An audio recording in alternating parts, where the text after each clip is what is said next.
कुटियाचं दार बंद करून आतमध्ये रडत बसलेला होता. कणिया गेले, दार वाजवायला लागले. अरे मित्र सुदामा बाहेर आ जाओ, मित्र बाहेर आ जाओ. सुदामानं दार उघडलं, रडायला लागला. कन्हैया आपने मुझे मित्र कहा, मैं तो दीनहीन एक गरीब ब्राह्मण हूँ, मैं आपके मित्र बनने के लायक हूँ ही नहीं भगवान, आप मुझे मित्र कैसे कह सकते हैं? कन्हैया ने कहा कि मित्र, मैंने इस जीवन में पहली बार किसी को मित्र कहा है.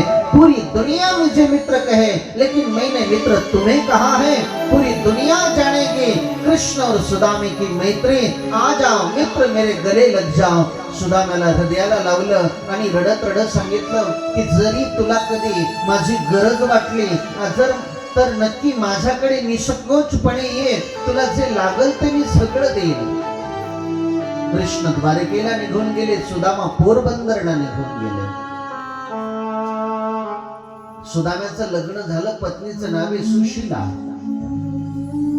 18 विश्व दारिद्र्य घरात आणलं नाही. छोटे छोटे लेकर उपवाशी. लेकर उपवाशी असताना माय कशी झोपणार? माय रात्र रात्र रडायची, माझ्या लेकरांना मी खायला देऊ शकत नाही, माझ्या लेकरांना खायला देऊ शकत नाहीये. एका लेकरानं आईला रात्री रडताना पाहिलं आणि बाहेर सगळे भाऊ खेळत असताना तो खेळत नव्हता. बाकीच्या भावाने विचारलं, दादा एके रे खेळायला? नाही. काय झालं दादा, तुला तब्येत बिघडली का? अरे भावांनो, आपली आई आपल्यावर एवढं प्रेम करते, रात्रभर रडत होते. आपण आपल्या आईला हसवू शकत नाही, तर रडवण्याचा कोणी अधिकार दिला? माय बापानो, आईला कधीही रडवता कामा.